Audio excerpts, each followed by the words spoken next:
Good morning, hockey fans. This is Stephen Heisler with HeisHockey.com, Victoria's Hockey Company, and the Junior Hockey Discussion Group on Facebook. This is the Junior Hockey Morning Show. We are on the World Sports Broadcasting Network, WSBN.TV, Facebook, Twitter, YouTube, and maybe even in your living room on your TV. Monday, January 30th. Monday's our NAHL report day. Got a lot going on today. It's a good day. Last night, the Capitals visited Toronto and got crushed 5-1. That makes my day happy. Dealing with a headache this morning, so if my speech sounds a little bit off, please forgive me. Tomas is monitoring the Facebook group. If you have a question during today's show, you can ask in the group, and Tomas will let me have it towards the end of the show. And if it's appropriate, you can't ask me if we won't go there. Anyway, let's get through some of this. USHL news. Chicago lost at the National Team Development Program 5-4 in overtime last night. Friend of the program, Mark Carlson, Cedar Rapids Rough Riders head coach, notched his 750th career USHL win with a 7-1 victory over Muskegon on Saturday night. This puts Carlson just 33 wins away from tying PK O'Hanley as the winningest coach in USHL history. Carlson, who is in his 23rd year at Cedar Rapids, also serves as the general manager and president of the club, and has been since 2014. Good job, Carly. NAHL news. One game last night. St. Cloud beat North Iowa 2-1. Third straight win over North Iowa. Maine visits the Northeast Generals today. Well, actually this afternoon, like at 1:30 or so Eastern. I'm sure a lot of fans will be in the building at 1:30 on a Monday. Should be good. North American Hockey League report. Before I go into that, make sure that you look at tomorrow's article on HeisHockey.com. Make sure you grab tomorrow's show. Tom and I we're going to record it this morning after this show for tomorrow. It's an important one. Please share that with your friends, family, colleagues, workmates, everybody. We got to fix this problem that we're having with SafeSport. The North American Hockey League rankings continue this week with the battle for playoff positioning getting fierce. The Oklahoma Warriors managed to put a little space between themselves and the Brahmas, while the lovable losers Danbury lost yet another set of games. Start at the top. Our grade A clubs. Oklahoma Warriors 28-6-0 and 1-8-14 win percentage. Garrett Roth and the top-ranked Warriors looked like world beaters while dismantling Corpus Christi 9-1 and 8-3 at home over the weekend. Let's see if that intensity can be maintained when Amarillo visits Wednesday. The Warriors are down in Corpus Christi for the weekend. Number 2, Lone Star Brahmas 25-8-1-3. 730 win percentage. This is unusual. Dan Walfon's Brahmas have just 4 wins in the last 10 games after getting swept at Shreveport. Look for all that to change when Amarillo visits NYTEX this weekend. I don't think Amarillo has a chance. I think Dan Walfon's going to get those Brahmas whipped back into shape before the weekend. He cannot stand losing the game to Amarillo. Number 3, Maryland Black Bears, 27-9-4-0, 725 win percentage. What in the world is going on with Clint Mylock's Bears? There's literally no reason for letting the Generals take any points out of Piney Orchid Ice Arena, yet the Boston Crew beat the Bears 6-3 on Friday night. Maryland bounced back with a 5-3 win on Saturday, but the damage was done. After such an amazing start to the season, Maryland now sees their lead over New Jersey shrunk to just 9 points with a whole lot of games remaining. The Black Bears get this week off before going to Johnstown February 10 and 11. All right, there goes the A's, Tommy.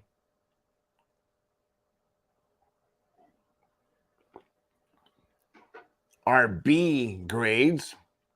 Number 4, Austin Bruins, 24, 8, 3, and 4.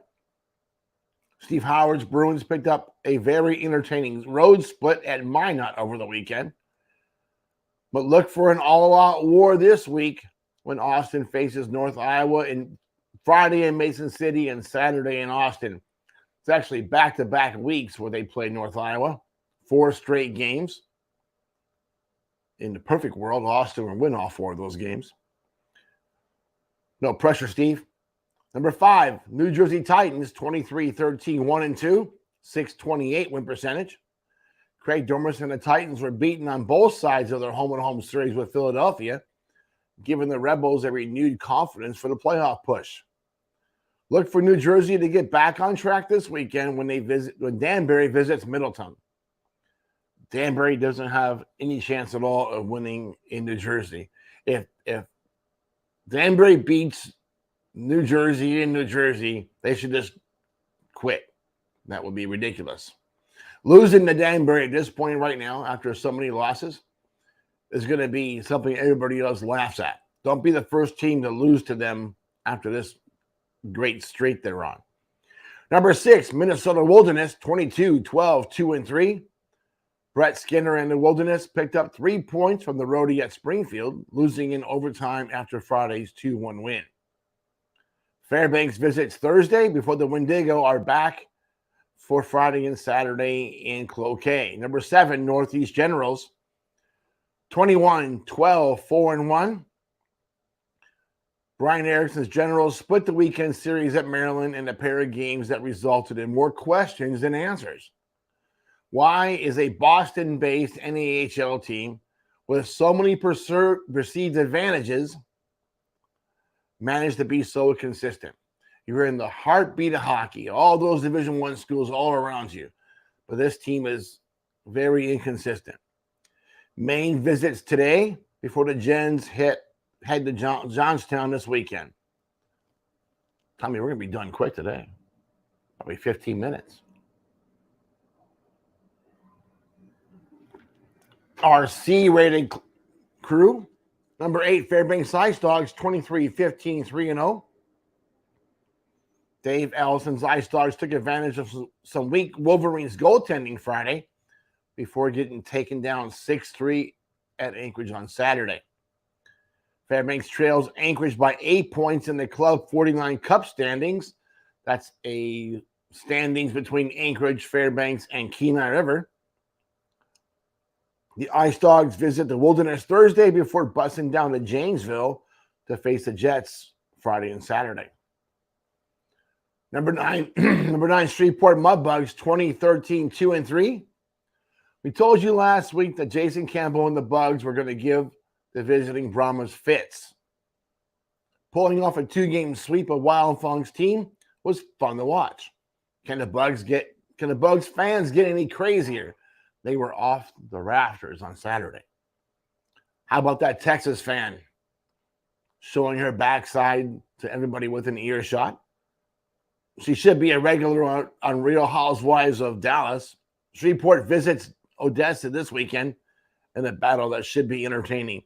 You know, when you go on the road to follow your team and you are such a donkey in the seats, screaming, yelling, cussing, acting like an idiot continuously the entire game, that's embarrassing. It's embarrassing for the team that you're following. If you have a kid on the team, oh my goodness. But here you are visiting a different city. I'm surprised that one of those Cajun girls didn't take that lady out to the parking lot and give her a little taste of Cajun hospitality. That was ridiculous. The police talked to her a number of times.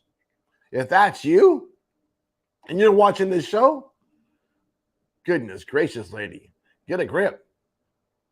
Lay off the coffee. I know what happened. She got some of that Superior Coffee Company coffee before the game. That Cajun coffee's got some extra kick to it. I don't know what they put in it. Probably some raccoon tail or something. I don't know. Number 10, New Mexico Ice Wolves, 21-14, 2-1.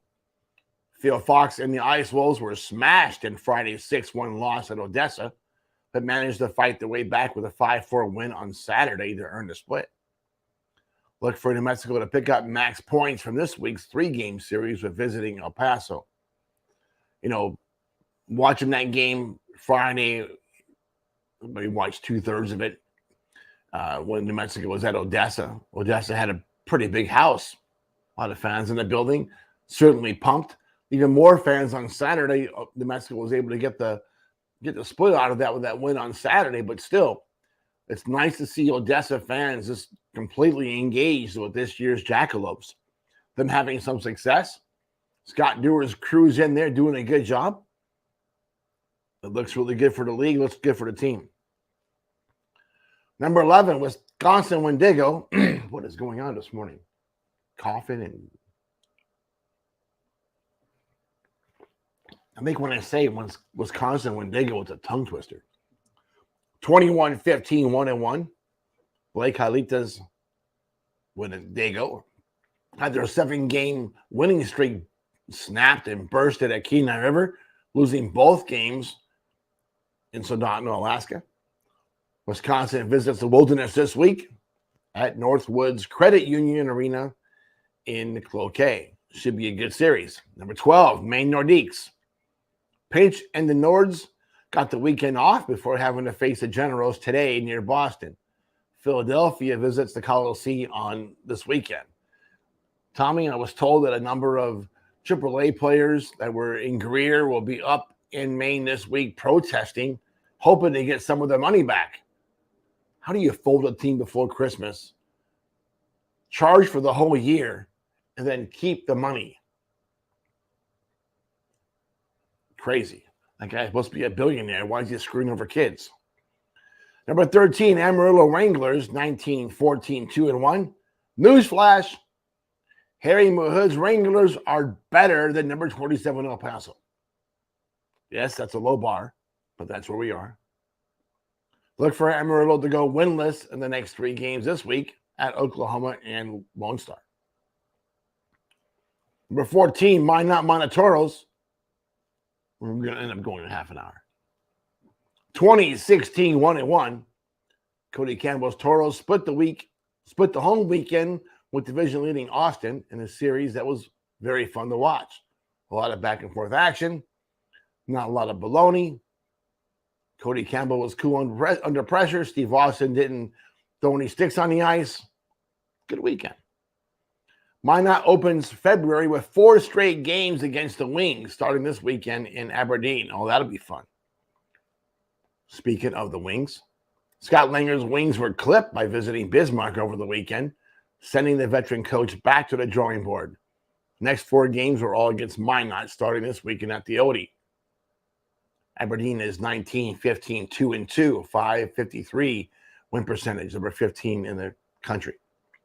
Number 16, Janesville Jets, 19-15, 3-4, 549 win percentage. Joe Dibble has fueled up the Jets, and it looks like the youngsters are going to take flight towards the playoffs. Looks like. The 3-1 and 9-5 home sweep of Chippewa was impressive enough, but what would really be cool is for the home sweep of visiting Fairbanks this weekend. That'd be nice. Fairbanks is tough on the road. They're better on the road than they are at home. We'll see how that goes. Did we miss Fairbanks? No, I didn't. Number 17, Anchorage Wolverines, 17-14, 5-1. Evan Trupp and the Wolverines made a change between the pipes after Friday's disappointing home loss to Fairbanks and managed to double up the Ice Dogs on Saturday to salvage a split. There are 3 games on the schedule this weekend when Anchorage visits Springfield.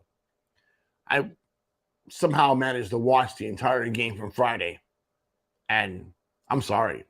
Anchorage should have won that game. There's no reason why they didn't. The reason why they didn't was definitely between the pipes.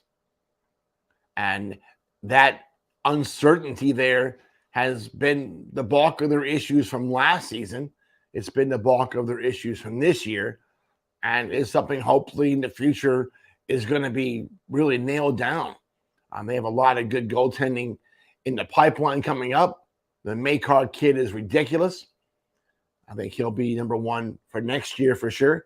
But to get some stability between the pipes is the only thing that separates Anchorage from another Robertson Cup run. Number 18, Kenai River Brown Bears, 21-18, 1-1. Just when we think that Taylor Shaw's Brown Bears are about to go into hibernation, they pull off a stunner and sweep the visiting Wendigo.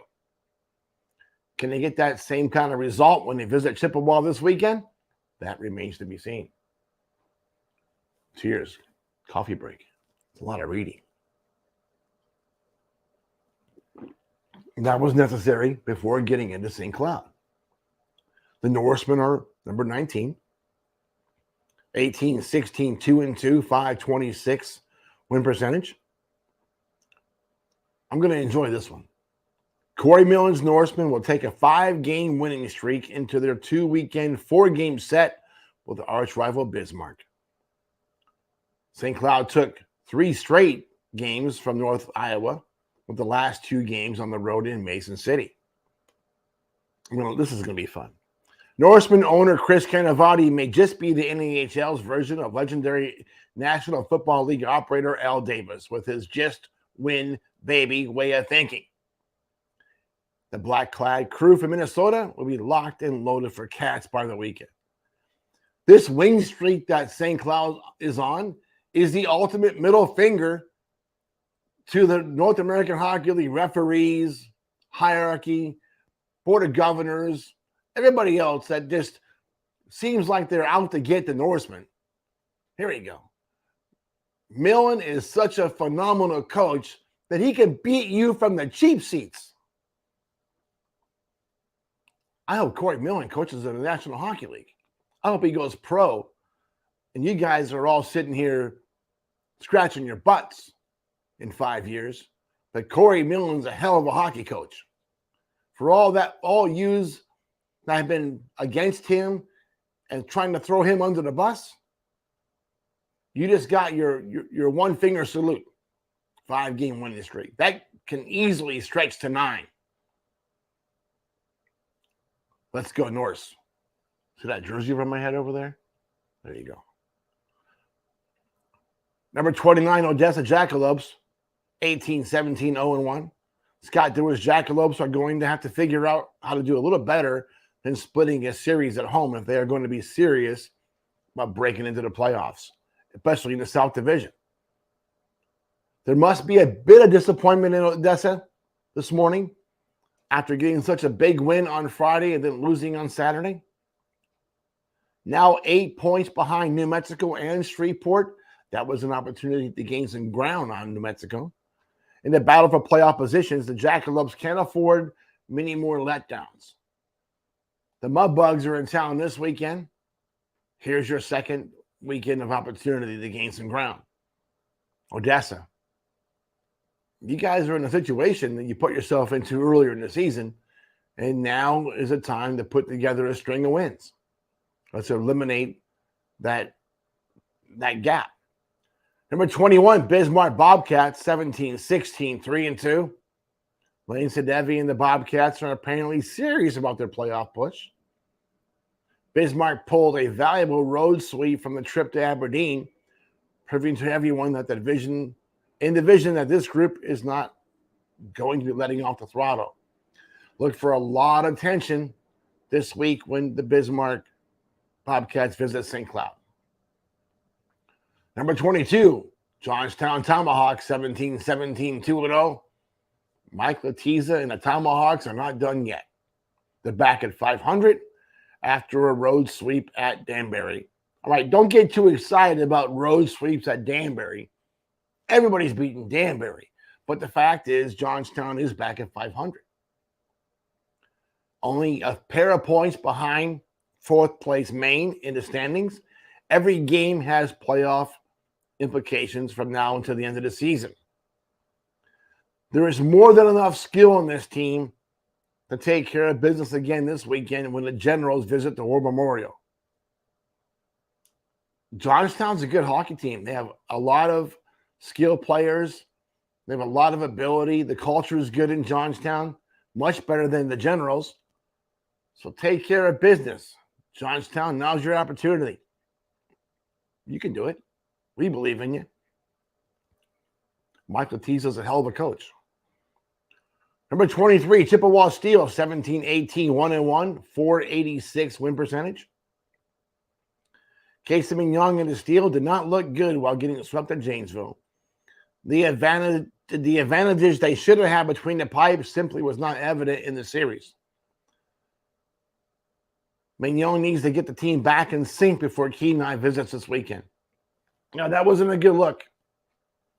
That was not a good look for Chippewa. Every advantage they had was there, and they should have been better. The performance between the pipes was a letdown. There's no doubt. I was waiting for something to happen,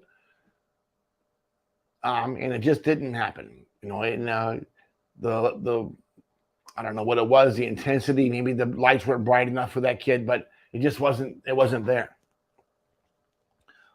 Speaking of not being there, number 24, North Iowa Bulls, 17-18, 2-0, 486 win percentage. Todd Sandin's Bulls drop under 500 to number 24 after losing 3 straight games to St. Cloud.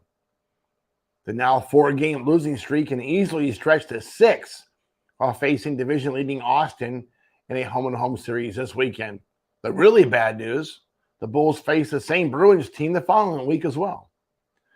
Here's the question. How far does North Iowa have to sink before Sandin is shown the door? Yes, he is kind of the same thing as Mason City, but how much more will this ownership group from Lincoln really put up with? 2 years in a row, this team has sank at this time of the year. Hey, he was great as a 3HL coach. Just saying. Number 25, Philadelphia Rebels, 17-18, 1-1. We got to love what Justin Hale and the Rebels are doing on the ice. The weekend home-and-home sweep of the Titans was certainly an eye-opener. This week, pair of games at Maine gives Philadelphia the opportunity to move ahead of the Nordiques in the standings. That would be something. The Rebs are playing good hockey. Talked to Adam Bartholomew while we were in Michigan. He really believes in this group. Good to hear. Let's get to our, we have one D team this week. That's it. Number 26, Springfield Blues, 17-19, 0-0, 472 win percentage. Tyler Renee and the head coach in waiting, Todd Bukaki, and the Blues split their weekend home series with division-leading Wilderness and are now just 10 points out of the playoff contention.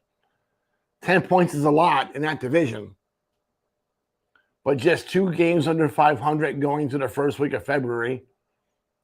The 26th ranked Blues are still in it. They are today. Let's see what happens when Anchorage visits this weekend. A lot of games, a lot of points. It's an important week for Springfield. I think they should start working on next year, but they're still sitting on a lot of older players, and I see why. They think they're still in it. Good to have faith. Now let's go to our teams that are definitely failing, our F-grade teams. That starts with number 27, El Paso Rhinos, 11-22, 3-0. Yes, 347 win percentage. Joe Coombs' Rhinos were hammered in their home series against Amarillo, losing 5-2 and 4-2. Seriously, El Paso is not a contender. We all know that. They're not making the playoffs.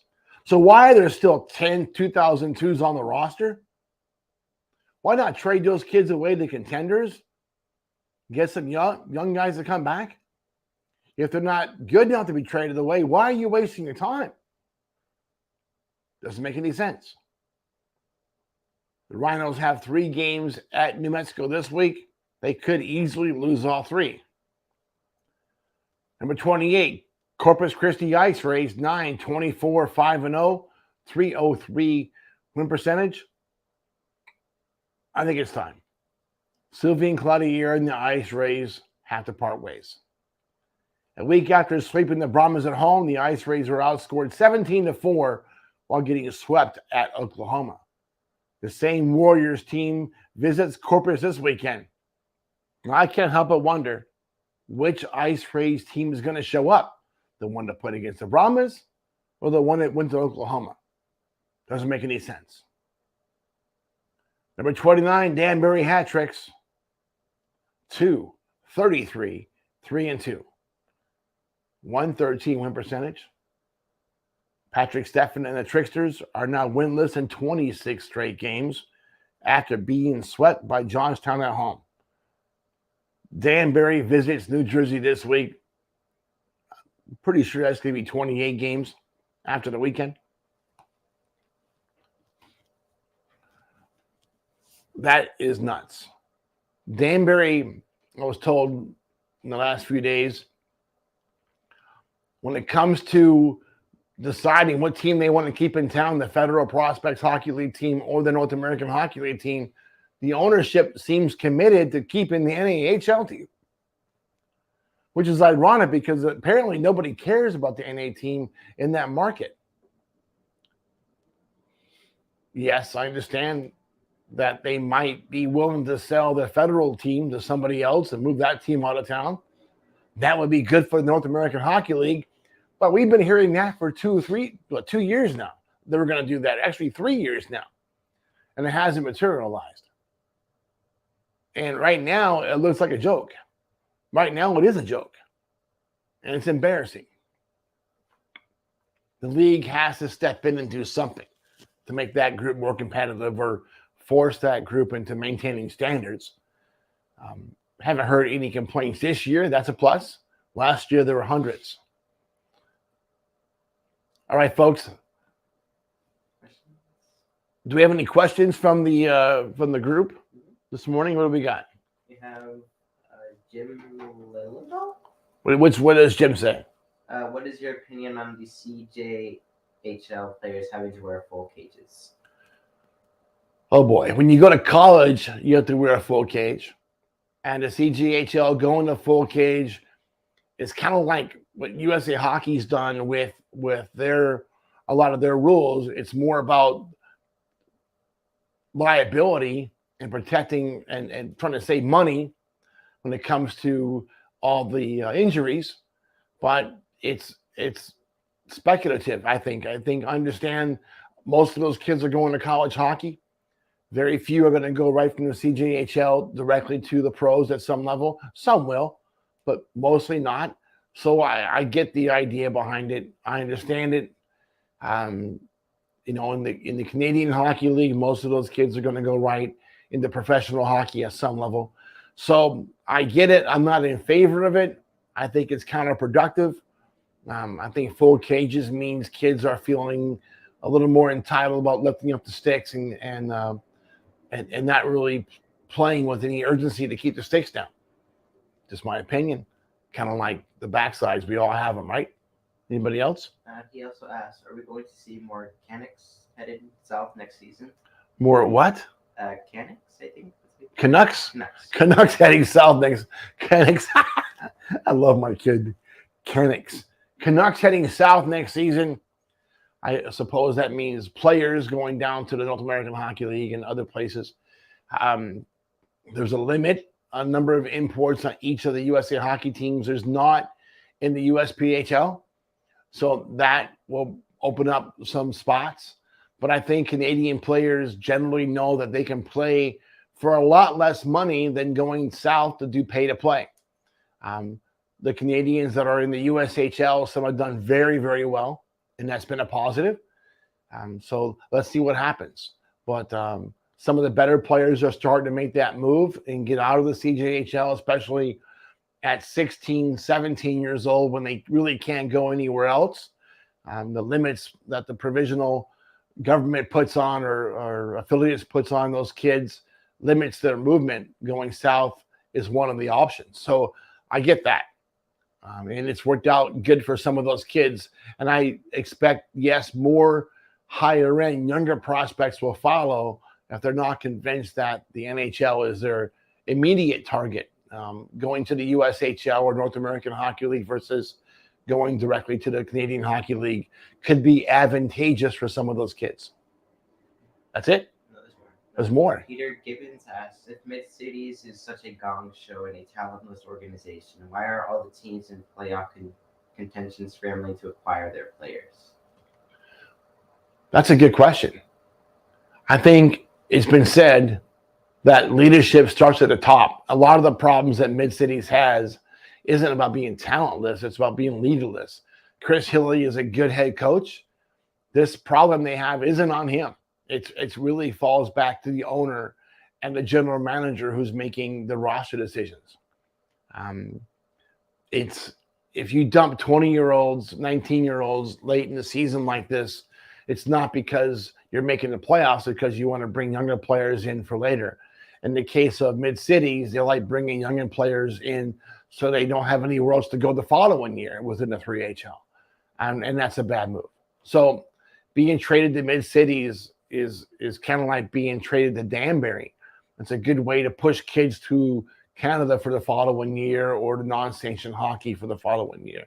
I doubt very many of those kids getting traded to Mid-Cities is going to want to be there next year, if Mid-Cities even has a team next year.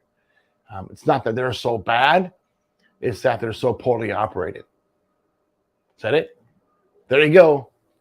Thanks for the questions. I'm sure Mid-Cities owners are going to file a lawsuit today, and I'll get that letter tomorrow. It's okay. It's my opinion.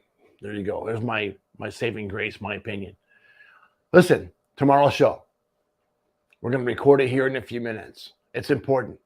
I need all of you to share it with any and everybody you can. Let's get to our congressman. Let's get to these people in Washington and have them change the safe sport rules a little bit. A little adjustment that needs to be done. We need to criminalize the circumvention of safe sport suspensions and mandates. Right now, what's happening is putting our hockey players and our youth in a very dangerous situation. That's it for today.